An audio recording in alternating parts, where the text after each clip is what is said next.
भारत में एक समय था जब अंतरिक्ष का नाम सुनते ही लगता था कि कोई बहुत दूर की चीज है, लेकिन अब ऐसा नहीं है। 25 जून 2025 को भारतीय वायुसेना के pilot Shubhanshu Shukla global team के साथ इंटरनेशनल स्पेस स्टेशन पर पहुंचने वाले पहले भारतीय बन गए।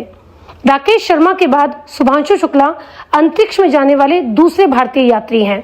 यह अंतरिक्ष मिशन अमेरिका, हंगरी, पोलैंड और भारत का साझा मिशन है। अंतरिक्ष की बात करें तो यह वह क्षेत्र है जो वायुमंडल के बाहर शुरू होता है, यानी पृथ्वी का वायुमंडल 100 किलोमीटर ऊंचाई तक मान लिया जाए तो 100 किलोमीटर के ऊपर अंतरिक्ष शुरू हो जाता है। यदि चैलेंज की बात करें तो जीवन के लिए जरूरी ना तो वहां धरती जैसा कोई आकर्षण बल है, ना हवा है, ना पानी है और ना ही मिट्टी। 14 दिन के इस अंतरिक्ष मिशन में धरती के वैज्ञानिक लगभग 60 प्रयोग करने वाले हैं, जिनमें से भारत 4-5 प्रयोगों पर विशेष रूप से जोर देगा। जैसे कि यदि किसी ग्रह पर ज्यादा दिनों तक रुकना पड़ जाए तो इतने दिनों का खाना पीना ले जाना आसान नहीं होता। इसलिए Bharat grow in space, eat in space की सोच पर काम कर रहा है। भारत कृषि में मजबूत है, इसलिए कृषि का जिम्मा मेनली भारत ने लिया है।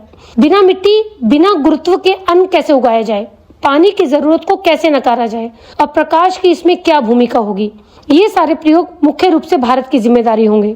इसके लिए भारत स्पेस में देखेगा कि मेथी और मूंग के देसी बीज वहां कैसे वृद्धि करते हैं।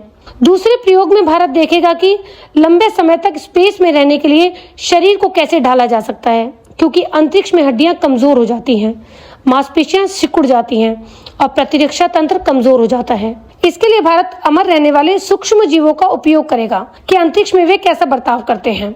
तीसरा प्रयोग बच्चों के लिए होगा, जो बहुत रोचक होने वाला है। युवा पीढ़ी को विज्ञान और अनुसंधान की ओर आकर्षित करने के लिए शुभांशु बच्चों के लिए कुछ लाइव प्रयोग करके दिखाएंगे, जैसे गुरुत्व आकर्षण के बिना एक गेंद स्पेस में कैसे तैरती है, पानी कैसे बिहेव करता है। दरअसल भारत सरकार साइंस, टेक्नोलॉजी, इंजीनियरिंग और मैथमेटिक्स में अगली भावी पीढ़ी को तैयार करना चाहती है, जो भारत के साथ साथ पूरे विश्व को स्पेस टेक्नोलॉजी में आगे बढ़ा सके। यह भी एक प्रयोग किया जाएगा कि क्या स्पेस में शुद्ध हवा बनाई जा सकती है। कुल मिलाकर यदि गौर से देखोगे तो आप पाओगे कि स्पेस अब सिर्फ नासा का खेल नहीं रहा है। भारत की इसरो इनोवेशन टेक्नोलॉजी में दुनिया की सबसे किफायती और तेजी से बढ़ती स्पेस एजेंसी बन चुकी है। जहां नासा अरबों डॉलर खर्च करके कोई मिशन करता है, वहीं इसरो कम खर्च में ज्यादा काम करके दिखाता है। यह शुरुआत राकेश शर्मा ने की थी और अब शुभांशु शुक्ला राह दिखा रहे हैं। भारत को अगले वैज्ञानिक की तलाश है। क्या वह आप या आपके परिवार से होगा? देखते हैं।